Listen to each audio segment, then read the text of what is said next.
여러분 안녕하세요. 꼼꼼한 소설 읽기 시간입니다. 오늘 함께 읽어볼 작품은 이기영의 고향이라는 작품입니다.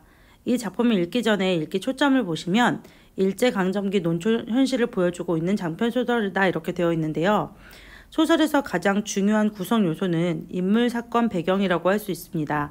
그 중에서 이 작품은 1920년대 일제강점기 농촌의 현실을 통해서 우리 민족의 모습과 농촌의 모습에 대해서 이야기하고 있는 작품이라고 할 수 있습니다. 그러면 작품 읽어보도록 하겠습니다.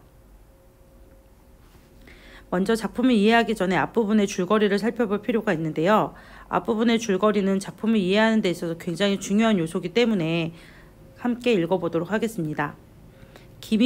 여기서 김희주는 이 작품의 주인공으로서 동경 유학생 출신의 지식인입니다. 김희주는 5년간의 동경 유학 생활을 마치고 고향인 원터마을로 돌아온다.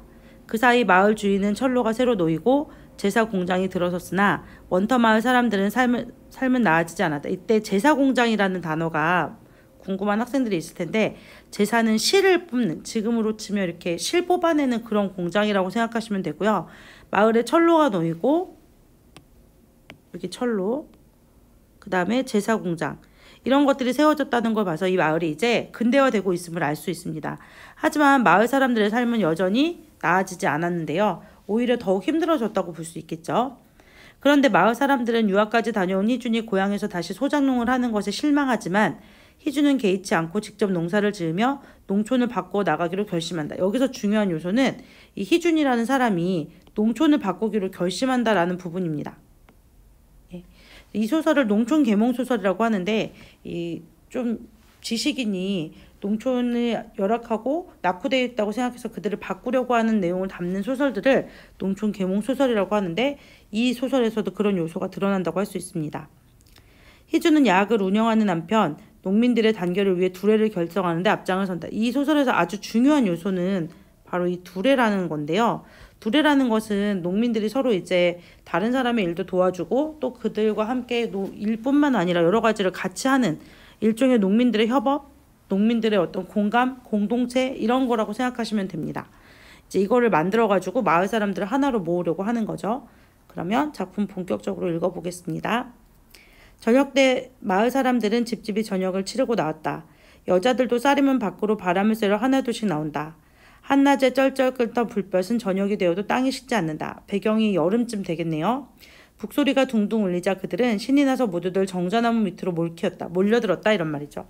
풍물이 제각기 소리를 내니 마을에는 벼랑간 명절 기분이 떠돌았다. 어린애들은 함성을 울리며 돌아다닌다. 이제 두례를 결성해서 두례의 첫 시작을 하기 위해서 사람들이 모여가지고 풍악을 울리고 두례하러 가는 길입니다.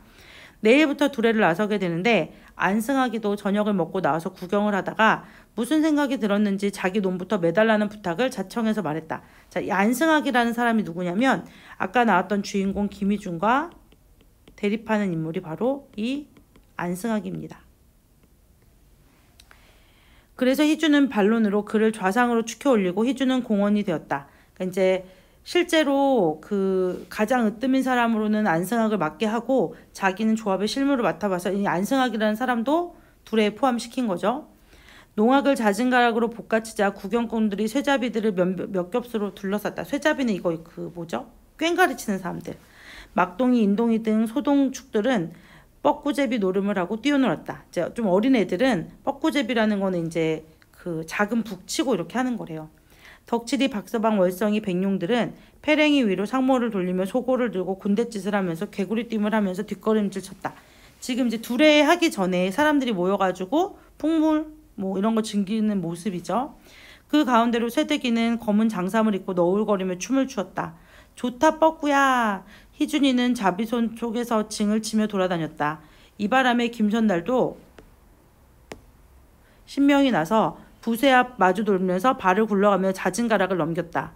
이튿날 아침에 집집마다 한 명씩 나선 두례꾼들은 농기를 앞세우고 안승하게 구례놈부터 김을 맸다. 그러니까 이제 그 전날 다 같이 모여가지고 출정식 같은 거 하는 거지. 그리고 그 다음날 이제 안승하게 집을 처음으로 두례하기 시작하는 거죠. 깽무 깽깽 깽무 깽깽 이런 거는 소리니까. 아침 해가 뾰주름이 솟을 무렵에 이슬은 하마하게 풀끝에 맺히고 시원한 바람이 산들산들 내 건너 저편으로 불어온다. 이 내는 강가 건너 저편. 굉장히 지금 배경 묘사나 공간 묘사가 사실적으로 되어 있다는 거 알 수 있죠. 깃발이 펄펄 날린다. 이제 둘의 일터가 어딘지 알려준 여기가 둘의 처음이야 라고 알려주는 거죠. 장잎을 내뻗은 벼 포기 위로는 일면으로는 퍼렇게 푸른 물결이 굼실거린다. 아까 배경이 여름이었기 때문에 아직 벼가 있기 전에 논이 푸른 물결 같다 이런 얘기겠죠. 그들은 머리에 수건을 질끈 동이고 꽁무니에는 일제히 호미를 찼다. 쇠코잔방이 위에 등걸이만 걸치고 허벅다리까지 드러난 장단지가 개구리를 잡아먹은 뱀의 배처럼 불쑥 나온 다리로 이슬 엉긴 두 눈 사이를 일렬로 늘어서서 걸어간다. 그 중에는 희준이의 하얀 다리도 섞여 있다. 여기서 희준이라는 사람은 농민들하고 다리가 하얘. 농민들은 까만데. 왜? 이 사람 동경 유학생이잖아. 한 번도 농사를 지어본 적이 없지. 희준이가 다른 농민들과 다른 사람이라는 걸 알려주는, 지식인임을 알려주는 요소겠죠, 이게. 두레를 이제 하고 난 뒤로는 마을 사람들의 기분은 통일되었다. 두레의 가장 큰 역할, 공동체의 화합인 거죠. 백룡이 모친과 새득이 모친, 둘이 이제 젊은 과부, 늙은 과부인데 그 전에 싸우는 장면이 나와요. 또 두레바람에 화해를 하게 되었고, 이 사람들도 인동이와 막동이는 똑같은 여자아이를 좋아하는데 그래서 갈등 경쟁 관계야. 걔네들도 갈등을 풀었다. 즉 이 두레라는 게 사람들 사이에 서로 협동해가지고 함께 어떤 농사일도 하지만 그동안의 묵은 갈등을 해결함으로써 뭔가 공동체 의식을 높이는 그런 행위가 되는 거죠. 백룡이 모치는 밤저녁으로 둘에 노는 것을 보고 오는 길에 쇠득이 집에 돌아가서 형님, 쇠득이가 어쩌면 춤을 그렇게 잘 춘다우 하고 다정한 목소리를 건네었다. 원래는 싸웠는데 이제 화해하는 거죠. 들어와, 담배 한 대 자시고 가, 담배 한 대 피고 가, 뭐 이런 말이죠. 백룡이 모치는 쇠득이 모치는 권하는 대로 돌 위에 올라앉으며 다정스러이 형님, 그 전에 조금 일도 얻지 마소. 그러니까 그 전에 그렇게 내가 했던 일 서운해하게 생각하지 말아라 이런 말이죠. 나도 그땐 분해서 그랬다. 서로 그렇지 뭐 우리가 원수질 것이 있는가 이렇게 하면서 이제 화해하는 거죠. 그러게 말이지요. 자네도 조금 어성버성하게 생각하지 말게. 나를 좀 너무 그렇게 어색하게 생각하지 마. 더 잘 지내보자 뭐 이런 얘기죠. 그러면서 지금 그 아까 말했던 누구지? 그치. 백룡이 모친 거 새득이 모친의 화해를 그려내는 거고, 그 다음에 인동이와 막동이의 화해 모습. 얘네들도 이제 싸우다가 누가 이렇게 했냐 막 농담으로 넘어가는 거죠. 그래서 그 막동이랑 인동이도 화해하는. 여기서 이제 선생님이 중요하게 이런 것들을 막 쓰지 않은 이유는 이거 장면은 그냥 그 백룡이네 엄마랑 쇠득이네 엄마가 어떻게 화해를 하는지, 그리고 막동이랑 인동이가 어떻게 화해하는지를 그냥 구체적으로 보여주는 장면이라고 생각하시면 됩니다. 백룡이네 논을 매러와서 두레를 한바탕 들판에 놀고, 자 이제 안승학네 논 다 메고 백룡이네 논으로 넘어온 거야. 저녁 때에 실참이 되었다. 농군들은 논두렁에 앉아서 담배를 피운다. 술을 많이 먹으면 논을 거칠게 맨다고 그들은 누구 하나 한 번에 한 사발 이상 더 먹지 않았다. 두레에 대한 마을 사람들의 어떤 진지한 마음, 그 다음에 굉장히 느껴진 어떤 책임감 이런 거죠. 내가 술 먹고 제대로 하지 않으면 다른 사람이 일을 해줄 수가 없는 거잖아. 그래서 서로가 서로에 대한 책임감과 연대감으로 지금 딱 이렇게 절제하는 거죠. 지금 그들은 담배 연기에 쌓여서 이야기에 꽃을 피울 때 희준이도 그들의 틈에 끼어 앉아서 한 추렴을 들었다. 아니 희준이는 그러다가 농군이 되기 쉽겠네. 풍물 치는 것은 어디서 그렇게 배웠나? 희준이는 원래 뭐였다 그랬지? 그래, 지식인이었잖아. 지식인임에도 불구하고 함께 잘 어울리는 거죠. 예, 이렇게 어울리려고 하는 거야. 김선달은 앞니 빠진 말상 같은 얼굴을 흔들며 허허 웃는다. 글쎄 말이지 논두 매면 곧잘 매겠는데 왜 농군이 되면 못 쓰나요? 희준이는 그들을 쳐다보며 따라 웃는다. 자네 같은 사람이 뭐지? 그치, 너 같은 지식인, 너 같은 배운 사람이 농군이 안 되더라도 저 잘 살 수 있는데 참 별일이다. 왜 월급 생활을 않는다냐? 이랬어요. 조첨지는 참으로 의심스러운 듯. 여기서 이제 포인트가 조첨지는 의심하고 있는 거. 희준을 노려봐. 여순이 의심하는 거야. 월급 생활보다도 이런 일이 뭐죠? 농사일 하는 게 제일 좋아요 라고 했어요. 그래도 무슨 주의가 다르기 때문에 그렇지 않은가? 우리 같은 무지한 백성이야 여북해서 땅을 파먹는다 싶은데 원참 이랬어요. 여기서 말하는 무슨 주의라는 게 사회주의 사상. 너 사회주의 때문에 이렇게 하는 거 아니야? 뭐 얘기하는 거죠. 조첨지는 다시 의심스러운 눈을 희준에게 돌리는데 그러나 희준이는 잠자코 그들의 대화를 듣고 있었다. 이제 여기서 보면 요 부분이 희준의 속마음이야. 그들은 오히려 원시적인 우매한 생각에 사로잡혀 있다. 이 지금 농민들에 대해 얘기하는 거야. 쟤네들은 잘 뭘 몰라 이런 얘기죠.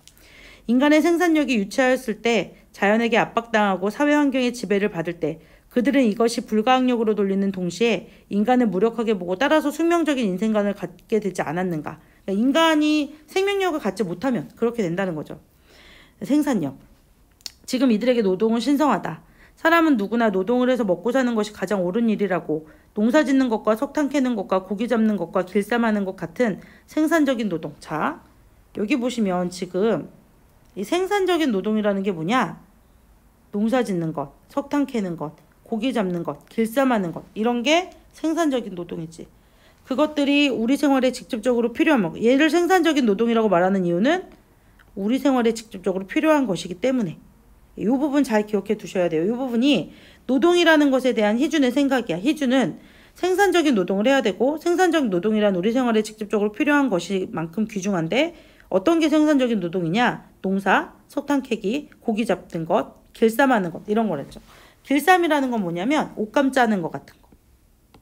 얘는 옷감 만들기, 짜기 이렇게 할게요. 그렇게 설명한 데짜 잘 알아듣지 못한다. 그들은 놀고서도 잘 사는 사람을 부러워한다. 농민들이 일 안 하고도 잘 먹고 잘 사는 거 부러워한다 이런 얘기야. 놀면서 잘 사는 까닭이 웬일인지는 몰라도 사실이 그러한 것만은 거짓말은 아니다. 실제로 놀면서도 잘 사는 사람이 있으니까 그런 것들에 대해 부러워하는데 그것들은 옳지 않다라는 거죠. 근데 여기 보시면 요거는 희준의 속마음이거든요. 요 지금 선생님 칠한 부분은 희준의 속마음이야. 그렇지만 이 희준의 속마음이라는 것은 사실 작가의 생각인 거죠. 여기 보시면 문제에 나와 있죠. 문제에 보시면 왜 이렇게 작가가 이렇게 표현했을까? 그래서 작가의 생각을 전달하기 위해서다라는 거 알아두시면 되겠어요. 자, 지금 이들은 마지막 떡갈나무의 묵은 잎새. 묵은 잎새라는 게 뭐야? 묵은 잎새가 무슨 뜻? 좋은 뜻인가? 그치, 묵은 거, 낡은 거잖아. 그 다음에 이 낡은 생각이라는 것을 묵은 잎새에 비유한 거지. 햇잎새, 햇잎새는 새로운 거겠지. 그래서 보면 지금 이들은 마지막 떡갈나무의 묵은 잎새와 같이 낡은 생각에 붙어있지 않은가. 햇잎새가 길게 싹터 나오는데 묵은 잎새는 그대로 그 밑에 붙어있다. 그들은 새 시대를 맞았으면서도 오히려 묵은 사상에 사로잡혀 있지 않나. 여기서 낡은 시대, 묵은 사상 이런 것들이 묵은 잎새에 비유되는 것이고요. 새 시대는 햇잎새에 비유되는 거야. 인간의 봄이 물은 녹아야만 그들의 묵은 잎새도 떨어지려 하는가. 저녁 때였다. 한참을 다시 논을 맬 무렵 희준이도 호미를 들고 논 안으로 들어섰다. 그는 제일 거머리에 뜯기는 것이 징그럽고 둘째로는 허리가 아픈 것이 견디기 어려웠다. 농사를 안 해봤기 때문에 이 물에 거머리 있잖아. 피 빨아먹는 애. 얘네들이 뜯기는 게 너무 싫고 허리가 아픈 게 힘들지. 다른 사람들은 그가 그저 따라다니는 것을 미안하게 여겨서 그러는 줄만 알고 공원은 논을 맺지 않아도 좋다고 만류했다. 이제 너는 그 불의 조합 일을 맡아보니까 논 매지 마 이렇게 했다는 거죠. 그러나 희주는 그런 생각이 아닌 만큼 논 매는 것을 배워보고 싶다고 참참히 드러내서 매보고 있는 것이다. 어떤 생각이냐? 내가 지식인으로서 너희를 가르치려 해. 이런 생각이 아니야. 얘는 함께 뭘 하기를 원하는 거지. 그렇기 때문에 노동을 하는 거야. 처음에는 호미가 잘 돌아가지 않았다. 떡덩이 같은 지심이라는 게 이제 김인데 김이 뭐냐면 잡초 같은 거예요. 잡초 잔뜩 낀 흙덩이를 잡아 파내서 엎지르면 벼 포기 사이로 기어 나가기란 여간 힘들지 않다. 이게 지금 김 매는 과정인데 김매기라는 게 지금 생각하면 잡초 제거 같은 거야. 이걸 제거해줘야 영양분을 온전히 벼나 이런 애들이 받아가지고 잘 자라겠지. 근데 쉽지 않다는 거죠, 그게. 장잎은 좌우로 얼굴을 스치며 까딱하면 눈을 찌르기 쉬운데 등허리에서는 불볕이 내리쪼인다. 등은 뜨겁고 옆에 풀로 얼굴 이렇게 빌 것 같고 이런 거죠. 발밑에는 뜨거운 물이 부글부글 끓는다. 논의 물이 뜨겁다는 거야. 그러는 대로 숨이 콱콱 막히며 얼굴에서는 땀방울이 철철 흐른다. 내 살을 꼬집어서 남의 아픈 사정을 알렸다고 자기가 직접적으로 육체적인 노동의 고통을 당하고 보니 그 전에 놀고 먹던 허물이 뉘우쳐진다. 자, 육체적인 고통이 뭐야? 바로 농민의 삶을 경험해 보니까 지식인으로서의 삶이 뉘우쳐진다, 반성된다 이런 얘기죠. 이들의 피땀이 결정적인 곡식을 거저 앉아서 먹는 것이 황송하다. 농부가 쌀 하나를 수확하기 위해서 88번 논에 나가봐야 된다고 하잖아요. 그러니까 얼만큼 그만큼 노력이 많이 들어야 된다는 걸 알게 되는 거죠. 해질 무렵까지 백룡이네는 논을 다 메고 나서 깃대를 들고 그들은 마을로 돌아왔다. 그 집 마당에서 또 한바탕 뛰어놀았다. 백룡이 모치는 술 한 동이를 사다가 일꾼들을 먹였다. 그도 술에 취해서 얼큰한 바람에 달려들었지만 치맛자락을 걷어들고 쇠두기와 마주서서 엉덩춤을 덩실덩실 춘다. 그리고 지화자를 불렀다. 구경꾼들인 그들이 똥을 끼얹고 싸우던 엊그제 일을 생각나서 속으로 웃었다. 쇠득이네 엄마랑 아까 백룡이네 엄마랑 싸웠다고 했잖아. 그래서 그때 막 서로 똥 뿌리면서 막 싸웠는데 지금 이렇게 같이 춤추고 있으니까 웃기잖아. 그치? 두레라는 게 사람들을 어떻게 만들었어? 화합하고 결속하게 만든 거지. 그날 밤에 희준이는 밤새도록 허리를 끙끙 앓았다. 왜? 안 해봤으니까. 예. 사실 이 소설 전체에서는 안승학과 김희준의 갈등이 두드러져야 되는데 교과서에 수록된 부분에서는 지금 그 부분은 조금 약하게 나와 있지만 둘의 의미에 대해서는 좀 분명하게 나와 있는 것 같으니까 여러분이 둘의 의미를 좀 더 잘 공부해두면 좋겠죠. 그럼 학습활동 풀어볼까요? 예, 학습활동 보시면 1번 작품의 내용을 정리해보자. 굉장히 중요한 문제예요. 요거를 정리하면 작품의 전체 내용을 이해했다고 할 수 있는 거지. 특히 이 중에서 예, 인물의 심리가 드러나는 요 부분 잘 기억해 두시면 되겠습니다. 그 다음에 요 지식인의 노동에 대한 얘기 같은 거. 그 다음에 이후 구절에 드러난 작가의 표현 의도, 감상 문제 같은 데 많이 나오겠죠. 그래서 보면 비유를 통해 농민의 건강한 다리. 참고로 예, 희준의 다리는 어땠니? 그치? 하였지. 그 체크해 두시고요. 또 보시면 장잎이 이렇게 할 것 같았다라는 부분은 한낮에 농사하는 모습을 묘사하는 거고 희주는 이런 것에 되게 익숙치 않았다는 거지. 이것을 굉장히 감각적으로 표현했다는 거. 그 다음에 이 문제는 학교마다 차이가 있겠지만 서술형으로 내기 좋은 문제예요. 보통. 왜냐하면 이 두 개의 의미를 이해한다는 건 결국 작품 전체를 이해하는 것이기 때문에 따라서 예, 묵은 잎새, 햇잎새가 비유하는 거. 묵은 잎새는 낡은 사상이나 생각, 햇잎새는 새로운 사상이나 생각. 그러면 이제 낡은 생각이라는 게 뭐냐? 여기 보면 배운 사람은 월급 생활하는 게 좋다. 농사는 무지한 사람들이 하는 거다. 여기 1번, 2번, 3번.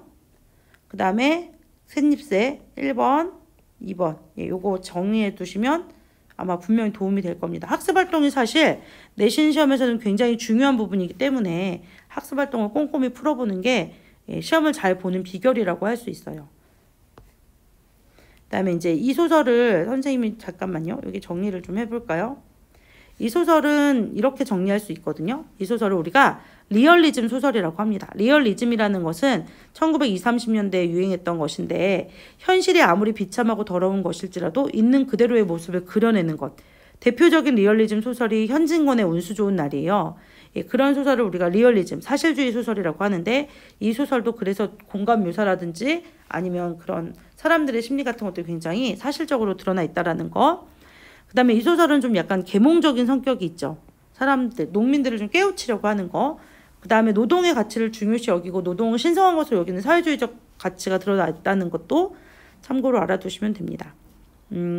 배경이나 시점이나 전체적인 내용은 여러분이 어렵지 않게 이해할 거라고 생각해서 이 정도만 필기를 해도 크게 뭐 이 작품이 어렵거나 힘들지는 않을 것 같습니다. 네. 그럼 다시 문제 4번으로 갈게요. 2번으로. 얘는 여기 보시면 이렇게 돼 있죠. 일제강점기 리얼리즘 소설의 특징. 사람들의 삶을 잘 보여주는 전형적인 상황. 그렇게 해서 이제 현실을 실감나게 그리고 그것을 끌고 승리하는 민중의 힘을 그려냈다. 여기서 드러나는 이 소설에서 드러나는 전형적인 상황은 뭐냐. 우리 책에는 지금 나오지 않지만 여기 안승학이라는 사람이 이 사람이 마름이거든. 얘와 김희준의 갈등. 이것을 보여주는 게 바로 여기 나오는 일본의 침탈, 지주 계급의 착취, 소작년의 고난 여기 나오는 거거든요. 근데 지금 책에 그게 언급이 없으니까 예, 그거 좀 알아두시면 되고 인물을 형상화하는 방법에 대해서 물어봤는데 예, 여기서 윈터마을은 전형적인 농촌 공간이고 그 다음에 이제 농민들은 당시 농민의 삶을 전형적으로 보여주고 그 다음에 이제 당시 현실을 모순을 안고 있던 인물 간의 갈등, 지금 김희준과 안승학의 갈등 그러고 들어가 있고요. 일제강점기 소설의 특징이라는 것은 여기 보시면 다양한 현실의 총체적 모습이 드러난다는 거. 뭐 이거는 사실 리얼리즘이라는 것을 이해하는 데 중요한 요소고 전형적인 어떤 일제강점기 농촌. 근데 사실 책에 언급된 부분은 그렇게 보기 좀 힘들죠. 그래서 앞부분의 줄거리 정도만 이해하시면 될 것 같고요. 다른 작품이랑 연결한 게 있는데 얘는 이제 옆에 보시면 나오지만 박태원의 천변풍경인데 얘는 1930년대 도시를 배경으로 하고 있다는 거. 그게 조금 다르죠. 그래서 도시를 배경으로 했느냐, 청계천을 중심으로 한 거냐, 아니면 농촌을 중심으로 한 것이냐. 그거 정도만 비교하시면 될 것 같아요. 그래서 이제 이 작품은 리얼리즘이라기보다는 얘는 모더니즘 소설이거든요. 그래서 세태 소설이라고도 하고 조금 차이가 있기 때문에 두 작품의 차이가 뭐냐 이런 거는 보통 시험 문제를 내기가 좋습니다. 사실 보시면 리얼리즘이 당대 현실을 그려내는 게 중요하다면 얘는 세태를 장면별로 세밀하게 위해서 기록한다. 사실 이제 이 부분을 학교에서 언급하셨으면 이 부분을 같이 비교해서 보시면 좋을 것 같고요. 여기서 이 천면풍경에서 중요한 거는 소년의 눈인데 마치 카메라 렌즈 같은, 그래서 그 박태원의 가장 중요한 소설 기법 중에 하나가 카메라의 기법인데 여기 이제 그런 게 나온다는 거죠. 이 작품도 선생님께서 언급하셨으면 공부해 두셔야겠죠. 관찰자 시점이라는 거. 아까 우리가 배운 건 전지적 작가 시점. 그래서 여기 한번 읽어보시면 좋은데 이 작품에서 고향이라는 것의 의미에 대해서 설명하고 있습니다. 보시면 일제강점기 고향으로 제목을 달건 한 것들이 굉장히 많다. 특히 우리 전통사회의 기반인 농촌의 황폐화 이런 것을 엿보기 위해서라도 많이 썼다는 거죠. 그다음에 농촌은 고향이라는 인식이 있었다는 거. 주로 이제 어떤 내용을 다루냐면 삶의 터전을 잃어버린 타지로 이주하는 농민의 이야기, 또 타향에서의 비참한 삶을 사는 이야기, 희망이라는 단어를 잃어버린 사람들의 이야기라고 할 수 있는데, 자 이기영의 고향은 어떠냐? 얘는 희망을 찾아가는 사람들의 이야기를 다루고 있다. 또 농민의 힘에 의해서 일제의 통치를 이렇게 통치나 농민들의 수탈하는 지주와 마름의 횡포에서 맞서는 모습이 드러난다는 거. 이게 되게 중요해요. 나중에 그 김희준과 두레를 하면 사람들의 의식이 성장하고 결국 안승학이라는 그 지주, 마름이죠. 마름은 지주 밑에서 또 중간에 일을 해서 소작인에게 땅을 나눠주는 사람인데 거기에 대해서 대항하는 내용인데, 사실 1925년에 그런 류의 소설들이 많이 나와요. 그런 지주에 맞서는. 근데 그 해결 방식이 굉장히 폭력적이고 방화, 불 지르고 도끼로 이마 까고 이런 거.